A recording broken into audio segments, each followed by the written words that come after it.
नमस्ते दोस्तों, स्वागत है आपके अपने चैनल ट्रू वैल्यू पर। दोस्तों, इस चैनल के जरिए हम आपको देश विदेश के अलग अलग रहस्यमयी और चौंकाने वाले स्थानों के बारे में बताते हैं।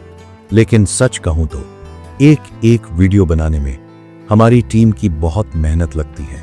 रिसर्च, स्क्रिप्ट, एडिटिंग सब कुछ बड़ी बारीकी से किया जाता है ताकि आपको एकदम सटीक और दिलचस्प जानकारी मिल सके।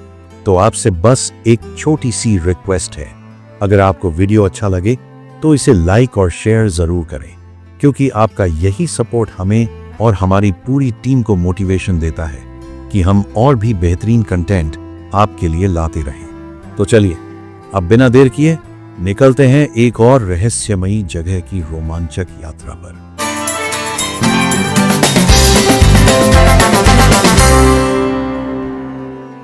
आज मैं आपको ले चल रहा हूं एक ऐसी जगह जो न सिर्फ भारत के सबसे पवित्र तीर्थ स्थलों में से एक है, बल्कि रहस्य और चमत्कारों से भी भरी पई है। जी हां, हम बात कर रहे हैं बद्रीनाथ मंदिर की। मैं आपका दोस्त और ट्रैवल व्लॉगर अभी हाल ही में बद्रीनाथ की यात्रा करके लौटा हूं, और यकीन मानिए ये जगह ऐसी है जो आपके दिल और दिमाग में हमेशा के लिए बस जाएगी। तो अपने बैग्स तैयार करो, क्योंकि आज मैं आपको बद्रीनाथ की पूरी कहानी सुनाने जा रहा हूं। इसकी लोकेशन, वहां तक पहुंचने का रास्ता, कब जाना चाहिए और कुछ ऐसी रहस्यमयी कहानियां जो आपको सोचने पर मजबूर कर देंगी। चलो शुरू करते हैं। तो दोस्तों, सबसे पहले ये जान लेते हैं कि बद्रीनाथ मंदिर आखिर है कहां। बद्रीनाथ मंदिर भारत के खूबसूरत राज्य उत्तराखंड में है और ये चमोली जिले का हिस्सा है। अगर थोड़ा और डिटेल में जाएं तो ये जोशीमठ तहसील में पता है। ये मंदिर हिमालय की गोद में बसा है, अलकनंदा नदी के ठीक किनारे। समुद्र तल से इसकी ऊंचाई है करीब 3133 मीटर, यानी लगभग 10,149 फीट। आसपास आपको दिखेंगे नर और नारायण पर्वत, और सामने खड़ी है नीलकंठ चोटी, जो इस जगह को किसी जन्नत से कम नहीं बनाती। यकीन मानो, जब आप यहाँ खड़े होंगे तो ऐसा लगेगा जैसे प्रकृति और आध्यात्म का मिलन हो रहा हो। दोस्तों, आपने 4 धाम का नाम तो सुना ही होगा: यमुनोत्री, गंगोत्री, केदारनाथ और बद्रीनाथ। इनमें बद्रीनाथ को विष्णु धाम कहा जाता है, क्योंकि यहाँ भगवान विष्णु की पूजा होती है। लोग मानते हैं कि यहाँ दर्शन करने से सारे पाप धुल जाते हैं और मोक्ष की प्राप्ति होती है। हर साल लाखों श्रद्धालु यहाँ आते हैं, और मैं खुद जब यहाँ गया तो उस शांति और ऊर्जा को महसूस कर पाया जो यहाँ की हवा में बसी है। अब बात करते हैं कि बद्रीनाथ तक पहुँचा कैसे जाए। दोस्तों, बद्रीनाथ हिमालय के ऊंचे इलाकों में है, तो थोड़ी मेहनत तो बनेगी, लेकिन चिंता मत करो, मैं तुम्हें सारी जानकारी देता हूँ ताकि तुम्हारी यात्रा स्मूथ और मजेदार हो। अगर तुम हवाई जहाज से आना चाहते हो तो सबसे नजदीकी एयरपोर्ट है जॉली ग्रांट एयरपोर्ट, जो देहरादून में है। ये बद्रीनाथ से करीब 311 से 317 किलोमीटर दूर है। दिल्ली, मुंबई, बेंगलोर, लखनऊ जैसे बड़े शहरों से यहाँ नियमित फ्लाइट्स मिलती हैं। एयरपोर्ट से तुम टैक्सी या बस ले सकते हो। एक और शानदार ऑप्शन है हेलीकॉप्टर सर्विस। देहरादून के सहस्त्रधारा हेलीपैड से बद्रीनाथ के लिए हेलीकॉप्टर चलते हैं, जो समय बचाने का बेस्ट तरीका है। मैंने हेलीकॉप्टर से सफर किया और यकीन मानो, ऊपर से हिमालय का नजारा देखकर रूह खुश हो गई। बद्रीनाथ में कोई रेलवे स्टेशन नहीं है, लेकिन सबसे नजदीकी स्टेशन है ऋषिकेश रेलवे स्टेशन, जिसकी दूरी करीब 295 किलोमीटर, और हरिद्वार रेलवे स्टेशन से दूरी करीब 320 किलोमीटर है। ये दोनों स्टेशन दिल्ली, कोलकाता, मुंबई जैसे शहरों से अच्छे से जुड़े हैं। यहाँ से तुम बस या टैक्सी ले सकते हो। मेरा सुझाव है कि सुबह जल्दी पहुंचो ताकि दिन में ही बद्रीनाथ के लिए निकल सको। मैं ऋषिकेश से बस में गया था और रास्ते में गंगा के किनारे का नजारा देखकर मन खुश हो गया। अब अगर तुम सक के रास्ते जाना चाहो तो नेशनल हाईवे 58 तुम्हारा रास्ता है। दिल्ली से बद्रीनाथ की दूरी है करीब 725 किलोमीटर, और ये सफर 16 से 18 घंटे का हो सकता है। हरिद्वार से 300 किलोमीटर, ऋषिकेश से 280 किलोमीटर और देहरादून से 320 किलोमीटर। तुम सरकारी या प्राइवेट बस ले सकते हो, जिनका किराया 500 से 800 रुपए के बीच होता है। टैक्सी भी बुक कर सकते हो, जो 10,000 से 15,000 रुपए तक बन सकती है। रास्ते में तुम्हें देवप्रयाग, कर्णप्रयाग, विष्णुप्रयाग, नंदप्रयाग, रुद्रप्रयाग और जोशीमठ जैसे खूबसूरत जगहें मिलेंगी। मैंने रुद्रप्रयाग में रुककर अलकनंदा और मंदाकिनी के संगम को देखा, और वो नज़ारा आज भी मेरे दिमाग में बसा है। अगर तुम विप स्टाइल में जाना चाहते हो तो हेलीकॉप्टर बेस्ट है। देहरादून के सहस्त्रधारा हेलीपैड से बद्रीनाथ तक की उड़ान सिर्फ 45 मिनट की है, लेकिन हाँ, पहले से बुकिंग कर लो क्योंकि सीटें जल्दी भर जाती हैं। मैंने जब हेलीकॉप्टर लिया तो ऊपर से नीलकंठ चोटी का नज़ारा देखकर ऐसा लगा जैसे स्वर्ग के दरवाजे पर खड़ा हूं। दोस्तों, बद्रीनाथ मंदिर मई से अक्टूबर तक खुला रहता है। बाकी समय भारी बर्फबारी की वजह से मंदिर के कपाट बंद रहते हैं और भगवान की मूर्ति को जोशीमठ के नरसिंह मंदिर में ले जाया जाता है। मई, जून और सितंबर, अक्टूबर सबसे बेस्ट समय है क्योंकि मौसम सुहावना होता है और रास्ते भी खुले रहते हैं। जुलाई, अगस्त में बारिश की वजह से भूस्खलन का डर रहता है, तो थोड़ी सावधानी रखनी पड़ती है। मैं जून में गया था और यकीन मानो, सुबह के समय मंदिर का नज़ारा देखकर ऐसा लगा जैसे भगवान खुद सामने खड़े हो। अब चलो थोड़ा बद्रीनाथ मंदिर के इतिहास और महत्व की बात कर लेते हैं। बद्रीनाथ मंदिर को बद्री नारायण मंदिर भी कहते हैं और ये भगवान विष्णु को समर्पित है। कुछ लोग मानते हैं कि ये मंदिर वैदिक काल से भी पुराना है, यानी 1500 ईसा पूर्व से, लेकिन असल में इसे आदि शंकराचार्य ने 9वीं शताब्दी में पुनर्जन्म दिया। उन्होंने इस मंदिर की परंपराओं को व्यवस्थित किया और यहाँ की मूर्ति को स्थापित करने में बड़ा योगदान दिया। जब मैं मंदिर के अंदर गया तो उस शांति और पवित्रता को महसूस किया जो शायद ही कहीं और मिले। मंदिर के गर्भगृह में भगवान विष्णु की एक छोटी सी मूर्ति है जो काले पत्थर की बनी है। ये मूर्ति पद्मासन में है और इसके मस्तक पर एक चमकता हुआ हीरा झा है। मूर्ति को सोने का मुकुट पहनाया जाता है और पास में नारायण, उद्धव, कुबेर और नारद की छोटी छोटी मूर्तियां भी हैं। लोग कहते हैं कि ये मूर्ति सतयुग से है।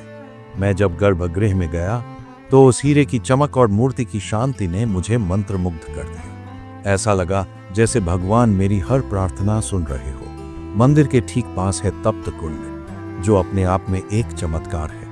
ये एक गर्म पानी का कुंड है जहाँ का पानी साल भर गर्म रहता है। इतनी ठंड और ऊंचाई पर जहाँ सब कुछ जम जाता है, ये पानी गर्म कैसे रहता है? वैज्ञानिक कहते हैं कि ये भूतापीय ऊर्जा की वजह से है, लेकिन भक्त इसे भगवान विष्णु का आशीर्वाद मानते हैं।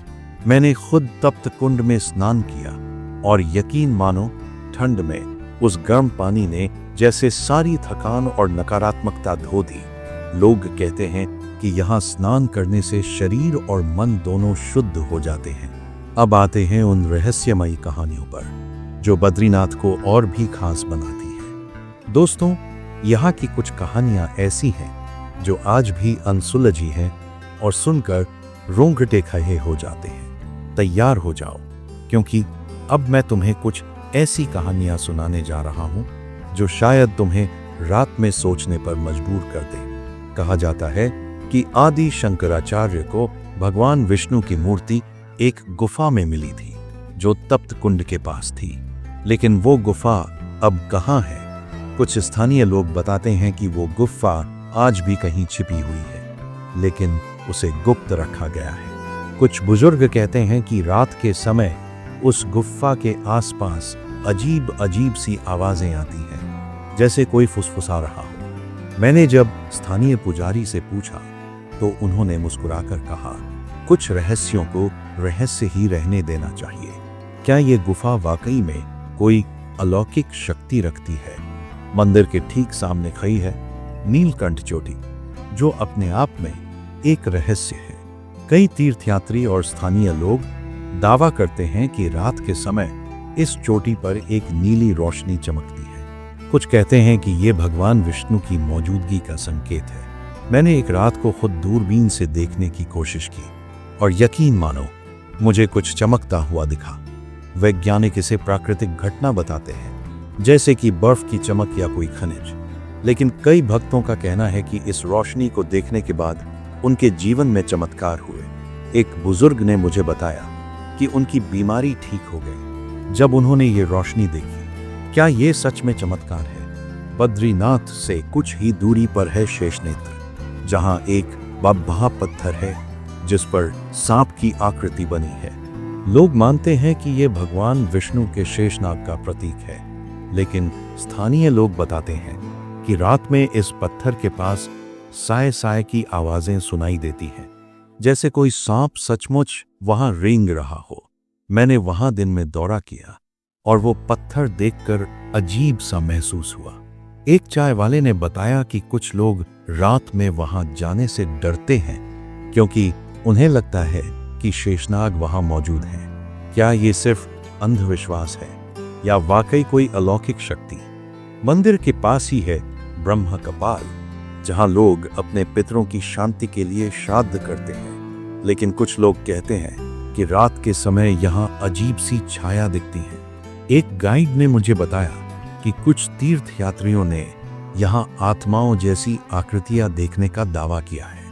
मैंने रात में वहां पथामजासी आकृतियां देखने का दावा किया है। जाने की हिम्मत तो नहीं की, लेकिन दिन में जब गया तो वहां की शांति और गंभीरता ने मुझे सोचने पर मजबूर कर दिया। क्या ये सिर्फ मन का वहम है या वाकई में यहाँ कुछ है?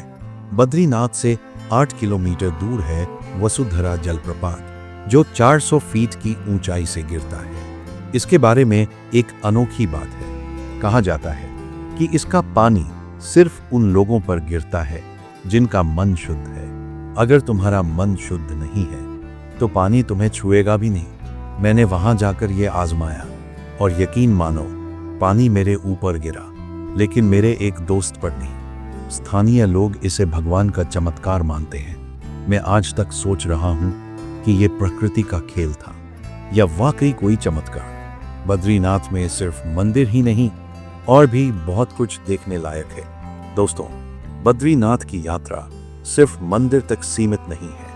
यहाँ आसपास ऐसी कई जगहें हैं जो तुम्हारी ट्रिप को और भी खास बना देंगी। माना गांव की बात करूं तो ये बद्रीनाथ से सिर्फ 3 किलोमीटर दूर है।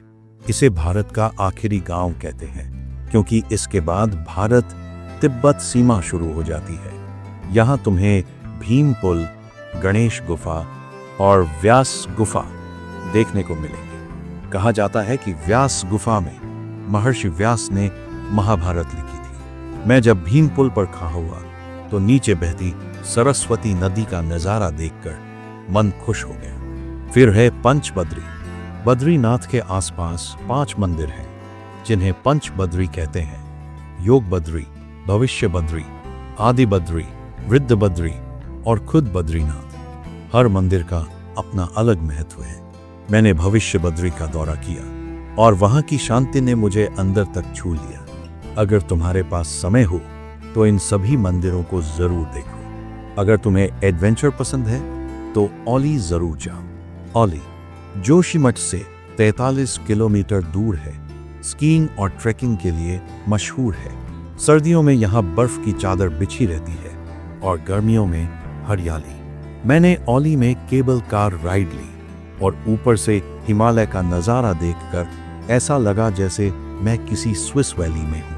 अब सुनो भाई, अगर तुम बद्रीनाथ जा रहे हो तो ये कुछ ज़रूरी टिप्स हैं जो तुम्हारी ट्रिप को सुपरहिट बना देंगे। सबसे पहले तो यार, वहाँ ठंड काफ़ी ज़्यादा होती है, तो प्लीज़ अच्छे से गर्म कपड़े पैक कर लो। जैकेट, स्वेटर, मफलर और हाँ, रेनकोट भी साथ रखो क्योंकि मौसम का कोई भरोसा नहीं। अब बात करें सेहत की, तो इतनी ऊंचाई पर कभी कभी ऑक्सीजन की कमी भी हो जाती है। इसलिए एक छोटा सा ऑक्सीमीटर और जरूरी दवाइयां साथ रखना बहुत काम आएगा। और एक और जरूरी बात, मई जून के मौसम में यहाँ काफी भीड़ होती है, तो होटल और टैक्सी वगैरह पहले से बुक कर लेना, वरना वहां पहुंचकर ठिकाने ढूंढते रह जाओगे। मंदिर में दर्शन के दौरान भी कुछ नियम होते हैं, जैसे कि गर्भगृह के अंदर फोटोग्राफी बिल्कुल मना है, तो कृपया नियमों का सम्मान जरूर करें। और हाँ, जो असली मजा है वो है यहाँ के लोकल खाने में। जोशी मठ के एक ढाबे पर मैंने काला भट्ट की दाल और आलू का पराठा खाया था, और सच बताऊं तो उसका स्वाद आज तक भूला नहीं हूं। एकदम देसी, एकदम दिल से। तो बस भाई, इन छोटी छोटी बातों का ध्यान रखो और अपनी बद्रीनाथ यात्रा को बनाओ यादगार। तो दोस्तों, ये थी बद्रीनाथ मंदिर की सैर और उससे जूही कुछ अनसुलझी कहानियां। क्या बद्रीनाथ सच में चमत्कारी है? ये तो तुम्हें वहां जाकर खुद महसूस करना होगा। लेकिन एक बात पक्की है, यहाँ की शांति, हिमालय की खूबसूरती और आध्यात्मिक वाइब्स तुम्हें एक अलग ही दुनिया में ले जाएंगी। तो देर किस बात की, अपने बैग्स पैक करो और निकल पो इस पवित्र यात्रा पर। अगर ये वीडियो तुम्हें पसंद आया तो लाइक करो, कमेंट में बताओ कि तुम्हें बद्रीनाथ की कौन सी कहानी सबसे रहस्यमयी लगी, और चैनल को सब्सक्राइब करना ना भूलो। अगले वीडियो में मिलते हैं एक और शानदार सैर के साथ। नमस्ते।